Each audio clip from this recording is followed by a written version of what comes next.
할렐루야. 저는 오늘 본문의 말씀을 통해서 빛을 따라서라는 제목으로 함께 말씀을 나누려고 합니다. 저는 아버님이 목회자였기 때문에 교회 사택에서 살았습니다. 교회 사택이 어디 있냐면 교회 바로 옆에 붙어 있었습니다. 그 당시 참 어려운 분들이 많았어요. 그래서 하루에도 3분 내지 4분이 사택에 배를 울렸습니다. 그때는 문이 지합 앞에 있는 것이 아니라 마당을 거쳐서 나가야 되기 때문에 벨만 누르면 또 거기에서 나가야 돼요. 나가보면 도움을 요청하는 사람들이 있었습니다. 돈을 달라고 하기도 하고 먹을 것을 좀 달라고 하기도 하고 교회에서 좀 자면 안 되냐 하는 사람도 있었습니다. 어린 저에게는 참 감당하기가 어려운 일들이었습니다. 그런데 그분들에게 여기 어떻게 알고 찾아오셨느냐 하고 물으면 교회에 오면은 도움을 받을 것 같다라고 해서 왔다라는 것입니다. 그때 일을 저는 아직도 잊지를 못합니다. 저는 그때 생각합니다. 비록 배가 고파서 돈이 없어서 교회를 찾았지만 그래도 그 당시 각박했던 세상 가운데서 그래도 교회가 기댈 곳이 되었다는 것입니다.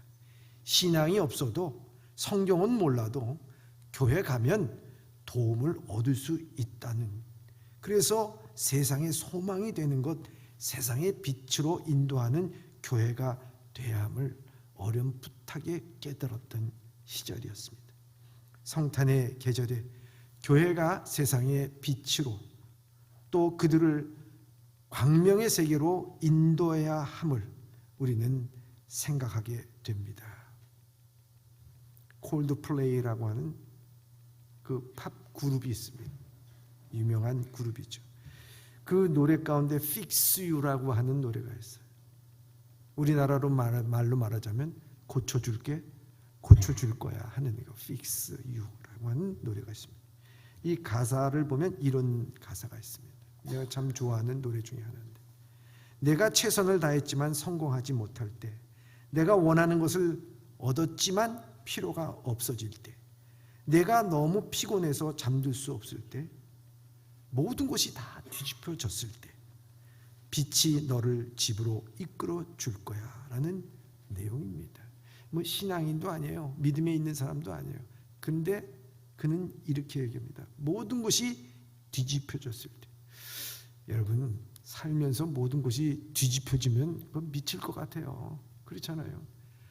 한평생 노력하는 거 다 뒤집어져. 한평생 사랑하고 이끌었던 자녀가 하루아침에 질병에 걸리고 죽을 병에 걸리고 회사가 하루아침에 부도나고 이거 다 뒤집혀지는 거예요. 정말 그런 것 아니겠습니까? 우리는 한평생 살아가면서 이 뒤집혀지는 일들이 안 겪기를 바라는 것뿐이죠. 뒤집혀지는 인생이 얼마나 많은지 몰라요. 예수 믿어서 뒤집혀지면 그건 얼마나 좋겠습니까만은. 그렇지 못할 때가 있어요. 그때 빛이 너를 이끌어 줄 거야. 주님은요, 우리에게 기도를 가르쳐 줄 때 어떻게 기도를 가르쳐 줬느냐? 일용할 양식. 너희가 구할 것은 일용할 양식. 하루의 양식, 필요한 양식은 그거 하나만 구하라는 거예요. 근데 오늘 우리는요, 날마다 구할 때 날마다 대박 나기를 기도하고 있지는 않습니까? 내가 정말 추구하고 내가 정말 원하는 것들이 무엇인가? 오늘 우리는 이 성탄의 계절에 깊이 생각해 봐야 돼요. 다윗은요, 늘 이렇게 얘기했어요. 여호와는 나의 목자신 내게 부족함이 없으리로다. 다윗은 원하는 것도 예수 그리스도요, 자기가 필요한 것도 예수 그리스도였어요. 그렇기 때문에 참 그 삶이 평화로웠어요. 여러분들이 원하는 것을 갖다가 힘을 다해서 능력을 다해서 그것을 얻었다고 쳐요. 근데 막상 얻어보니까 이게 내게 필요한 게 아니야. 성공, 내가 그렇게 원했는데 성공해보니까 가족은 다 뿔뿔이 흩어졌어. 내가 필요한 것은 이게 아닌데, 잘 먹고 잘 사는 게 아니라 인간답게 살아가는 것이 이게 필요한 건데, 우리가 그렇게 느낄 때가 있지 않습니까? 하나님밖에 없다는 거예요. 오늘 본문의 말씀에도요, 동방에서 먼 길을 동방 박사가 별을 따라옵니다. 그 온 이유는 뭐냐면 위대한 왕이 탄생했다는 거예요. 그래서 그 왕을 경배하기 위해서 왔습니다. 이 동방 박사들은 어떤 사람들이냐면은 이 성경에 보면 마가족이라고 이렇게 돼 있어요. 마귀족. 특별히 메디아 왕국의 사제 계급으로 고대의 이 사제 계급은요 굉장히 높은 지위에 있는 사람들입니다. 천문지리에 밝고요. 그 천문지리를 통해서 오늘날 사람들이 가야 할 길을 밝힌다고 하는 거예요. 지금으로 말하자면 무슨 무당에 점치는 거 뭐 이런 것이 아니라고 하는 것입니다. 별은 그들을 유대 예루살렘으로 인도했어요. 그리고 그 별에 의미하는 바가 뭔지 2절에 이렇게 말씀하고 있습니다. 2절입니다. 시작. 유대인의 왕으로 나신 이가 어디 계시냐? 우리가 동방에서 그 별을 보고 그들에게 경배하러 왔노라 하니. 아멘. 그들이 쫓아온 별의 의미는 큰 왕이 나실 징조임을 확신하고 먼 길을 그 왕을 경배하기 위해서 왔다. 이렇게 말씀하고 있습니다. 이 말을 들은 헤롯이 축하했습니까? 아닙니다. 예루살렘과 이 헤롯의 모든 왕궁에는 큰 소동이 일어났다고 말하고 있습니다. 유대인의 입장에서 보면은 참 자존심 상하는 거예요. 유대의 왕이 왔다고 하면 자기네들이 먼저 알아야 되는데 자기들이 먼저 알지 못하고 먼 이방인의 동방 박사들이 그것을 알고 별을 쫓아 왔다는 거예요. 여러분 얼마나 중요한 것입니까? 그래서 이 성경에는 이 동방 박사에 초점을 맞추려고 하는 것이 아니라 이 성경은 큰 별, 이 별에 초점을 맞추기 위해서 말씀을 하고 있는 것입니다. 구약의 이사야서 60장 3절에 보면 예언되어진 말씀을 이렇게 반영하고 있습니다. 60장 3절의 말씀입니다. 시작. 나라들은 내 빛으로 왕들은 비치는 내 광명으로 나오리라. 우리가 세 번역으로 한번 읽어볼까요? 세 번역으로 시작. 이방 나라들이 너의 빛을 보고 찾아오고 뭇 왕이 떠오르는 너희의 광명을 보고 너희에게로 올 것이니라. 아멘.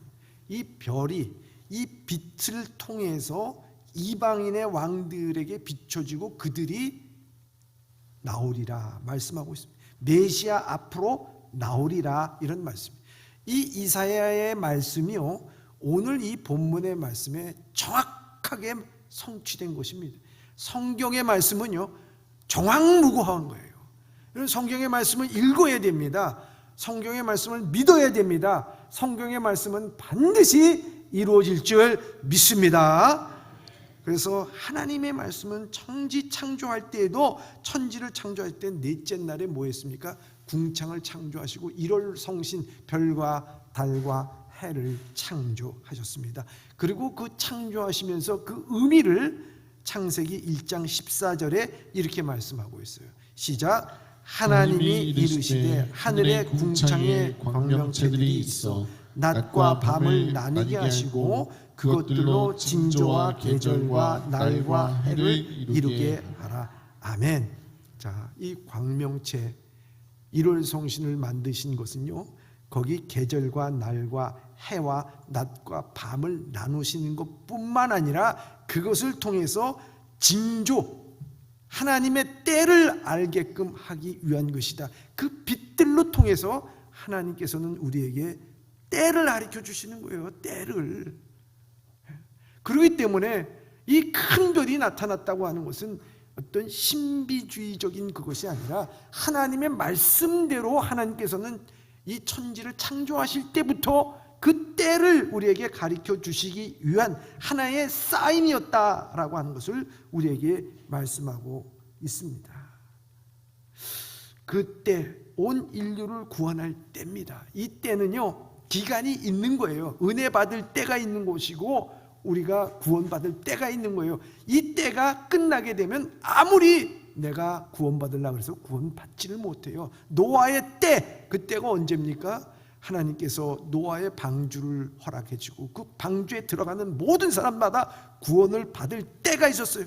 그러나 그 때가 딱 끝나서 하나님께서 방주의 문을 딱 닫았을 때는요, 아무리 그 밖에서 두들겨오고 호소를 한다 하더라도 그 방주의 문은 열리지 않았다는 거 아니겠습니까? 그러니까 그 때를 우리가 놓치지 말라는 거예요.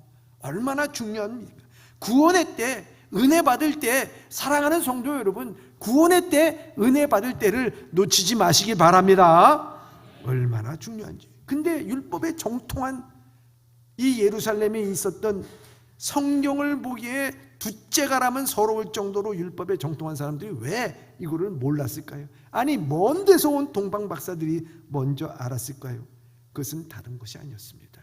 그들이 알지 못했던 것은요, 예루살렘의 그 권력의 정점의 자리, 거기에서 그 권력을 누렸기 때문에 그렇습니다. 물질에 대해서, 황금에 대해서, 이 세상의 권력에 대해서, 자기의 즐거움에 대해서, 여러분, 그런 것에 대해서 눈이 어두우면요, 하나님께서 오늘 이 가정에, 교회에, 이 나라와 민족에, 이 시대에 주시는 하나님의 징조 절대로 깨닫지 못합니다. 습관적으로 교회를 다니는 것뿐이죠. 하나님께서 우리에게 주시는 징조 몰라요. 아, 이게 하나님의 뜻이구나. 그냥 아무것도 모르는데 다니는 거나 똑같다는 거예요. 이런 말이 있습니다. 금이 아름다운 것을 알게 되면 별의 아름다움을 잊어버린다. 가장 많이 가진 자가 부자가 아니라 더 이상 필요한 것이 없는 사람이 부자라는 거예요. 여러분, 이게 뭘 의미합니까? 물질로 인하여 눈이 어두워지면 낭만을 잃어버리는 거예요. 더 나아가서 하나님의 때를 깨닫지 못하는 거예요. 자기 영혼을 보지 못한다는 거예요. 영혼의 부유함으로 살지 말라는 거예요. 탐욕이 있으면 여러분 어떻게 됩니까? 때를 알지 못한다는 거예요. 우리의 탐욕은요, 항상 말하기를 뭐라고 얘기하면 조금만 더가 우리 탐욕이 우리에게 얘기해 주는 거예요. 그런데 여러분, 평강은 우리에게 뭐라고 얘기해 준지 아십니까? 조금만 덜 덜어내. 아, 그것도 필요 없어. 아, 그것도 필요 없어. 그럴 때 우리 평강은 그렇게 얘기해 줍니다. 이 별이 대낮에는 나타나지 않습니다.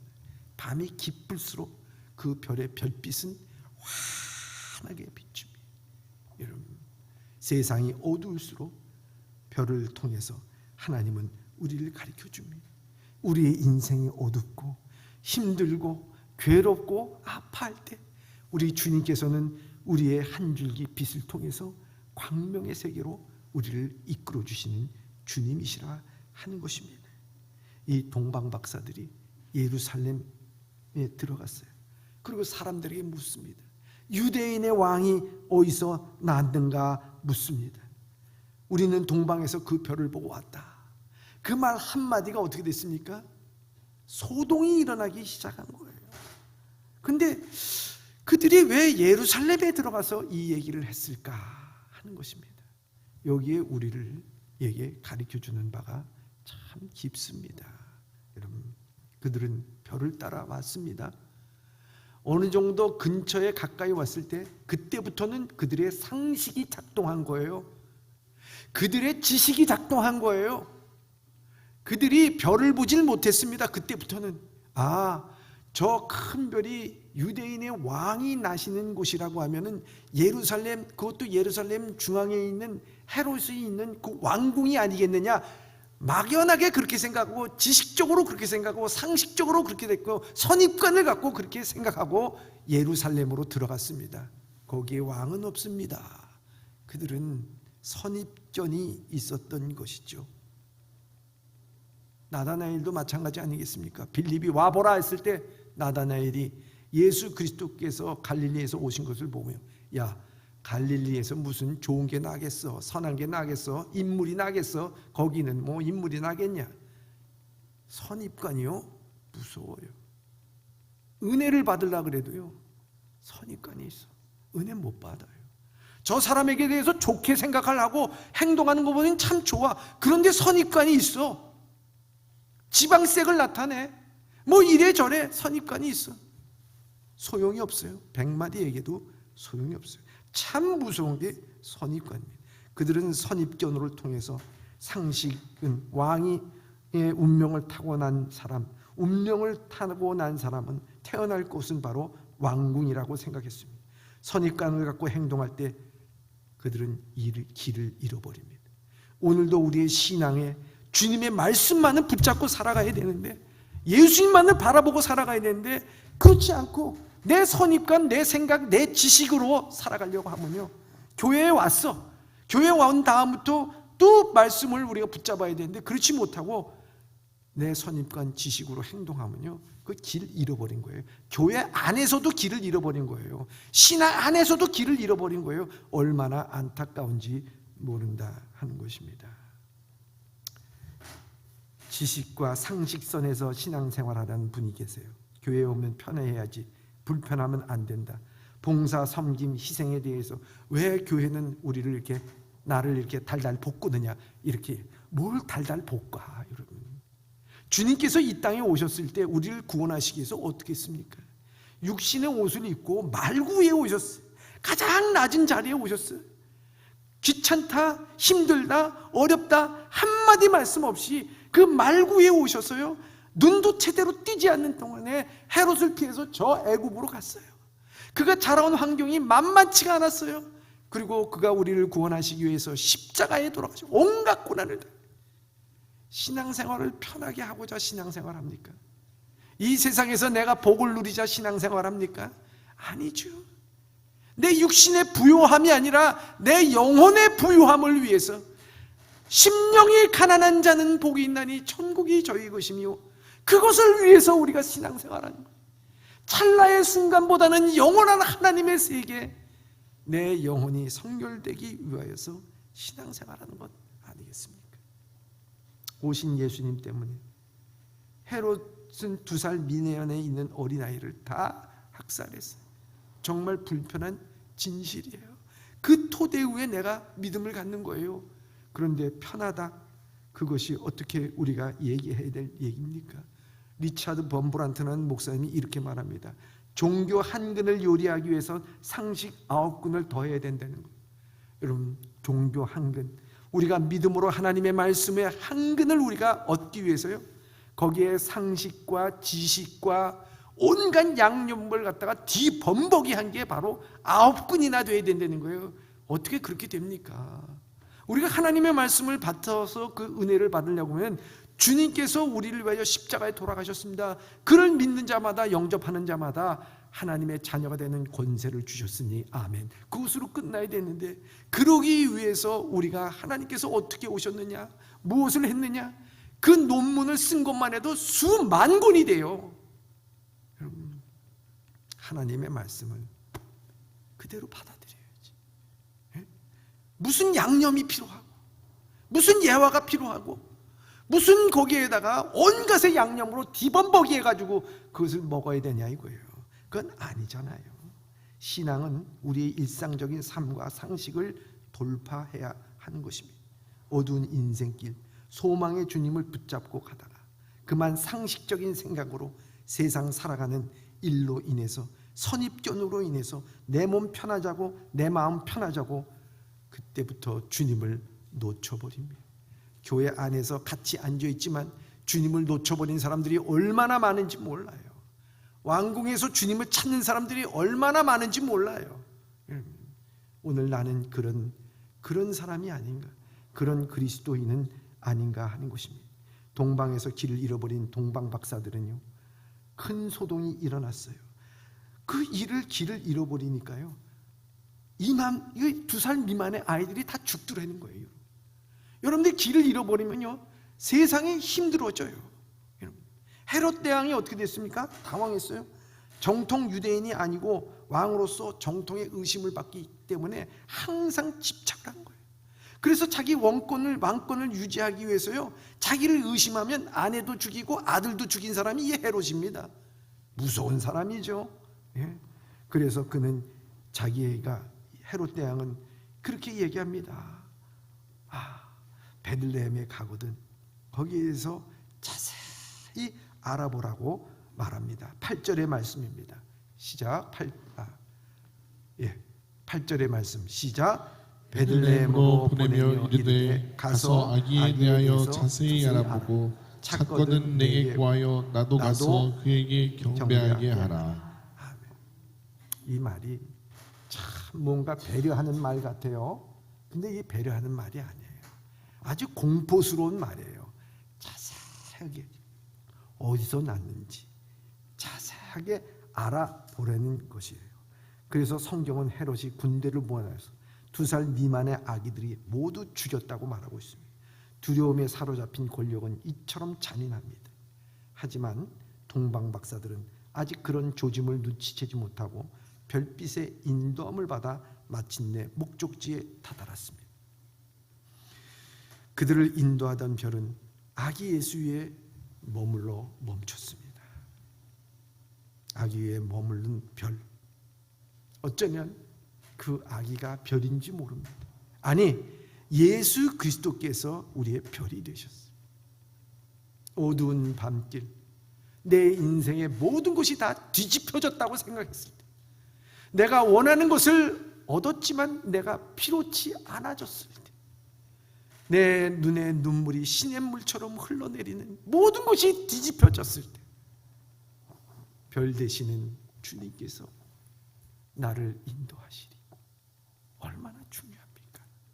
이 별빛이 우리를 인도하는, 아니 그리스도께서 나를 인도하시는 거예요. 그들은 기쁨과 감격을 안고 마리아의 집에 들어갔습니다. 아니 마국간에 들어간 거죠. 그리고 마리아의 품 안에 안겨있는 예수 그리스도를 보고 그들은 경배했습니다. 엎드렸습니다. 최고의 위치에 있었던 이 현자들이 그 아기 예기를 보고 경배하고 절하는 것은 다른 것이 아니라, 이 왕을 통해서 새로운 세상, 평화의 세상, 구원의 때, 은혜의 때가 열릴 것을 믿고 그 앞에 경배하고 감사하고 유황과 모략과 황금을 바친 것입니다. 사랑하는 예봄의 성도 여러분, 저는요 성탄절만이 이런 일이 아니고요, 매주 여러분들이 주의 전에 오고 주님 앞에 나올 때는요, 주님께서 나에게 구원의 문을 열어주시고 은혜의 문을 열어주시고 오늘 하루도 하나님께서 나를 이 어두운 세상에서 빛으로 인도하여 주신 새로운 세상에 열릴 것을 보면서 거기에 경배하고 예배하며 나가야 될 줄 믿습니다. 이게 우리의 신앙이야. 이게 우리의 믿음이에요. 여러분, 어둠 속에 절망과 좌절과 두려움과 상처 속에서 살 수밖에 없고 죄 가운데 살 수밖에 없었던 세상에서 새로운 광명의 세상으로 인도하시는 하나님 앞에 예물을 드린다는 것입니다. 얼마나 귀한 것입니까? 그들은 율법 학자는 아니었지만 그들은 이 모든 것을 통해서 하나님의 말씀에 성취되는 그 모든 과정을 이루게 된 것을 우리가 보게 됩니다. 예수님도요, 빛으로 오신 예수님도 그 사역을 하면서 이렇게 말씀하셨어요. 매우 중요한 말씀입니다. 마태복음 4장 15절 16절의 말씀입니다. 시작. 스불론 땅, 납달리 땅과 요단강 저편 해변길과 이방의 갈릴리여, 흑암에 앉은 백성이 큰 빛을 보았고 사망의 땅 그 그늘에 앉은 자들에게 빛이 비추었도다 하였느니라. 아멘. 이 말씀이 무엇입니까? 세례 요한이 잡힌 후로 예수님께서 사역했던 곳이 어디였습니까? 갈릴리 땅이에요. 스불론 땅, 납달리 땅이었어요. 그리고 또 요단강 저편의 해변 땅이었습니다. 여러분, 이 땅은 무슨 땅이라고 성경은 얘기하냐면 사망의 땅, 그늘에 앉은 땅이라, 또 흑암에 앉은 백성이라, 이렇게 말씀하고 있어요. 왜냐하면 이 땅이 저 북쪽에 있는 땅이에요. 스불론과 납달리의 그 족속들이 족장들의 땅을 분배할 때 그 위에 있던 땅이에요. 해변가에 있던 땅들이에요. 근데 그 땅이 왜 흑암의 땅이고 죽음의 땅인가 하는 것입니다. 사망의 땅인가? 그것은 다른 것이 아니에요. 이스라엘을 쳐들어올 때 항상 외세의 침략이 어디로부터 왔느냐? 그 위로부터 북방으로부터 내려오는 거예요. 북방으로부터. 그렇잖아요. 그래서 예레미야 선지자가 그 예언할 때도 뭐라고 얘기합니까? 북쪽에서 끓는 가마가 쏟아졌다는 거예요. 기울어졌다는 거예요. 바로 이 바벨론에 끓는 가마가 쏟아지면 어떻게 됩니까? 사람이 앉아 있는데 그 앞에 끓는 가마가 쏟아져. 재앙이죠, 재앙. 다 죽는 겁니다. 여기 흑암에 있는 자들, 사망의 그늘에 앉아 있는 자들, 전쟁 나면은 제일 먼저 피해를 보는 곳이 바로 스불론과 납달리 땅과 요단 동편 땅이었다는 거예요. 전쟁 나면 제일 먼저 포로로 잡혀가는 곳이에요. 전쟁 나면 제일 피해가 많은 곳이에요. 그곳에서 예수님께서는 사역을 시작한 거예요. 이스라엘에 있어서 가장 노른자이가 어디입니까? 예루살렘이에요. 마지막에 피해를 안 보는 게 예루살렘이에요. 거기 예루살렘의 권력을 누리고 거기서 힘께나 쓰고 거기나 맑게나 하는 사람들이 거기 다 모여 있어요. 거기에 큰 빛이 온 곳이 아니고요, 주님께서는 변방에 저 스불론과 납달리 땅에 오셔서 큰 빛이 비추었다. 주님의 복음이, 예수 그리스도의 복음이, 아니 예수 그리스도께서 그곳을 비춰줬다는 거예요. 큰 빛. 그래서 그곳에 사역이 시작된 거예요.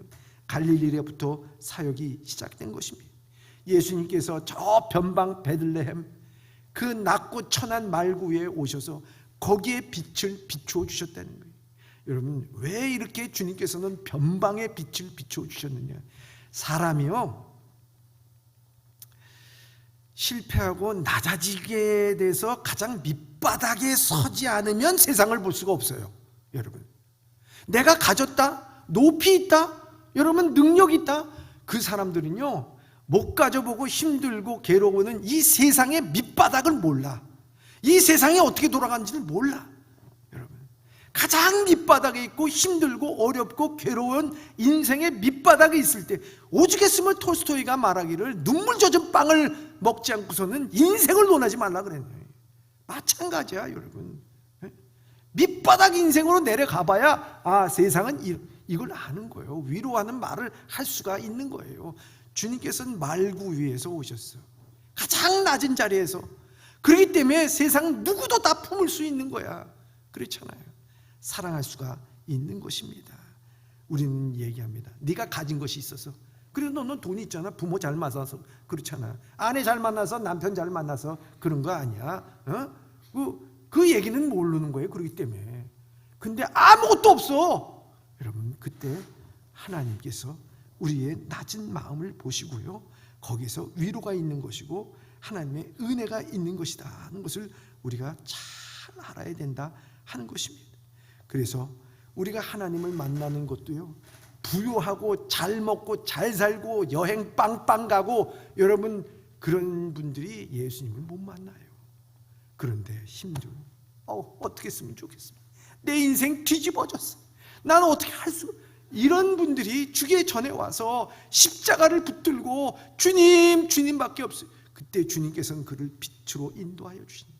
스불론과 납달리 땅 어둠에 있는 곳에 하나님께서는 그곳에 빛을 비춰주시고, 베들레헴 마구간에 오셔서 그 빛을 비춰주신 주님이 있다는 거예요.